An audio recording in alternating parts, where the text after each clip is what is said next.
Hello, everyone. You are welcome to part two of our unit one. Part two of our unit one. We've earlier had part one of our unit one. You are welcome to part two of our unit one. And part two of our unit one look at the definitions of the concept guidance and the concept counseling. So we'll look at the first one, which is guidance, and we'll pick few classical definitions as far as guidance is concerned, and we'll look at some key words within these definitions. The first one that I want us to look at is Miller 1978. It says that guidance is all the activities engaged in by the schools that are primarily aimed at assisting an individual to make carried out adequate plans and to achieve satisfactory adjustment in all aspects of life. So, by this definition, guidance is considered as a school activity. So, you are getting it. By this definition, Miller is considering guidance as something that is limited to school environment. And within the school environment, it is supposed to assist the student, who is the individual, for a student to make adequate and carried out successful plans so that the person will come out as a well-trained individual. You see, that person will come out as what? A well-trained individual. Now, I want us to pick another definition. Chester and Stones, he says that guidance is a process of helping an individual to understand himself and herself, her world, in order to make an informed decision. Now, when you look at Miller's definitions earlier, he said, look at this word. The last part of the definition says to carry out adequate plans and to achieve satisfactory adjustment in all aspects of life. But look at that of Chester and Stone. He says something, the last part, look at it. To understand himself, herself, her world, in order to make an informed decision. Wonderful. When you look at these two definitions, you realize that they have a lot of things in common. Why? Because the aspect of the individual is in. The aspect of the individual to be assisted. And that individual to be assisted will be a student, will be you, will be anybody at all who needs to be guided, or who wanted to be guided, or who is in a dilemma and doesn't know what to do and will seek or want somebody to provide them guidance. Yeah, I hope you are getting the whole thing. Now let us take another classical definition, and that is Peku 1991. He says that guidance is the systematic and professional process. So you see that in all the definitions we will look at so far, the word process is running through. The word helping is running through. Helping or assisting is running through. And it's also an individual is also running through. Look at that. So the professional process of helping an individual through educative, interactive procedure to gain a better understanding of, you see, himself or herself, her own characteristics and potentialities, and to relate himself or herself more satisfactorily. Look at those words. Go to Miller. What does Miller say? To achieve a satisfactory adjustment in all aspects of life. Now look at Peku is saying that to relate himself or herself more satisfactorily to a social requirement and opportunities. What are the opportunities in the environment in which the individual lives in? How will the individual be able to identify these opportunities appropriately? Wherever we find ourselves, there are opportunities. How do we be able to identify this opportunity? How do we make effective use of these opportunities so that we can achieve our aim, so that we can achieve our target, so that we can become very successful individuals in our respective endeavors. This is what is very important. You see? Good. Now, what are the key words? Some of the key words running through all the definitions we've looked at so far as follow. One, has been established that the moment we talk about guidance, guidance is not a one-day job. It's a process. It's a systematic, step-by-step, day in and day out. It doesn't end one day. From the very day you are born to the day you will die. You see? So it is a process. It's not a one-day job. You see? And this process that is going on daily basis, on weekly basis, on monthly basis, what was it aiming at? It was aiming at providing help. And another word for help would be assistance, to assist somebody, to provide help somebody, assisting somebody. And that's somebody within the context of all the definitions that we have gone through so far. That person is what is classified as what? The individual. And if it's in the school system, that individual might be the student or the staff. Or in a normal counseling environment, we'll say that individual is called a client. And what is this help going to do to the individual? We need to understand ourselves. Who am I? If I ask you right now, who are you? I don't need your name. But I'm asking of your psychological makeup, your personality nature. These are the things that I'm looking for. Once you understand yourself and your world, you'll be able to make an informed decision. When I say your world, I'm looking at your environment. What is in your environment? Looking at your environment, the kind of things you can achieve, what kind of resources that are available to you, what kind of environment are you living in, who are your parents, what are their resources that will inform your decision. That is why sometimes when we come to school as students, we are all in the same classroom. You may think you are all the same. You are not really the same. If, for example, something happened today and maybe a group of students are sacked, you see one particular or two of them or few of them, their uncles, their parents, their aunties are already in abroad. So they will just call them to come and they'll leave. But you and I, perhaps we are from a village that even the only car that gets to the village is once a week. So you can imagine what will happen to you. That is why when you come to school, you don't just jump into groups and behave anyhow and think that, oh, we are all students. Yes, you are all students for now, yes. But if something happens and it happens that you are sacked, that is when you know that we have students and we have students. I want you to take note of all these things. These are very important things to us. So looking at the definition of guidance, these were the key words that we looked at. Good. Now let's go to the second concept, counseling. We look at guidance and we are now looking at counseling. Counseling, we say that, according to Zunker 1994, counseling is a process. Again, the process is coming here, which takes place in one-on-one relationship between an individual beset by a problem with which he or she cannot solve alone.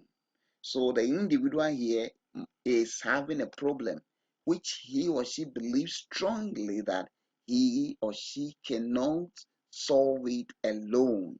And therefore, that person will need the assistance of a professional worker who has been trained in the area with expertise to be able to provide the kind of assistance that individual will need.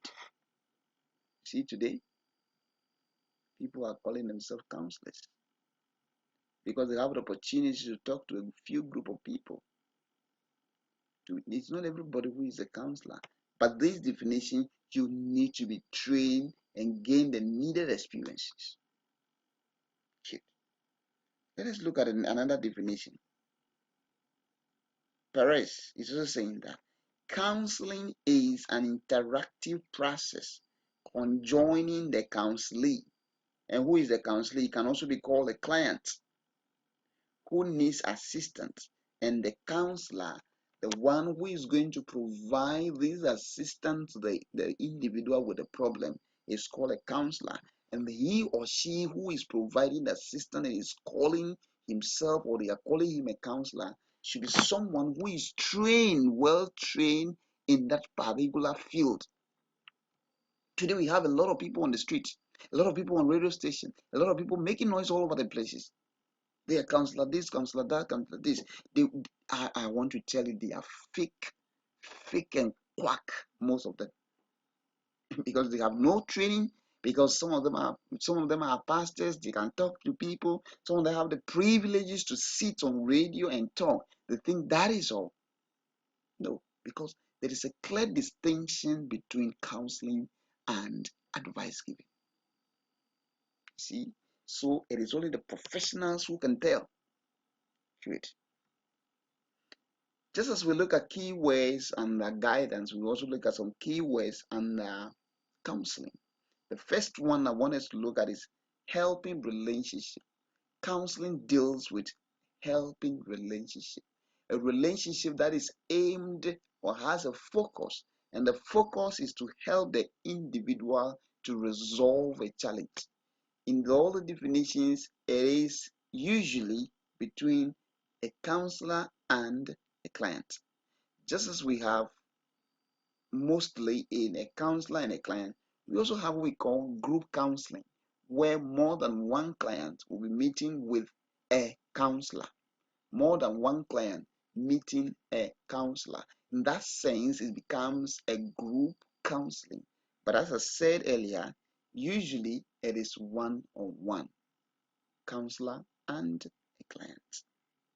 So we're saying that this relationship is one-on-one between a client and a counselor, and that counselor must be, before you call somebody a counselor, the person must be professionally trained. Look, please, I just want to tell you that we worked hard. We went through difficult learning time in order to be professional counselors. So sometimes when you hear people on the street, people on radio, people all over the places calling themselves counselors, it is very painful, disheartening, and disappointing. You see, it's just like you cannot just go around and call yourself medical doctor. It's a profession, for goodness sake. Okay.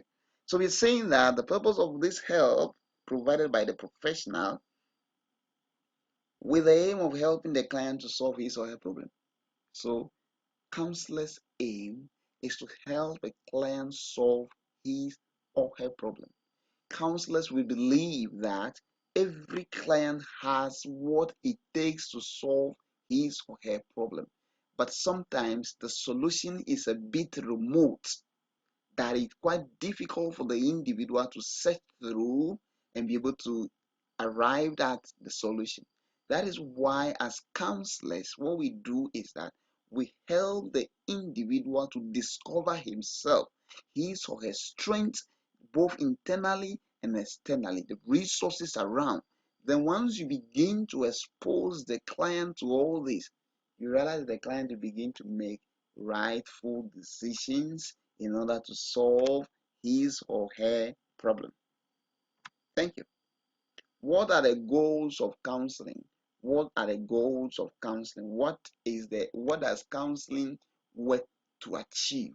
One, it has what we call the developmental goal. The developmental goal of counseling is or are those in that the client is assisted in meeting or advancing in her anticipated human growth.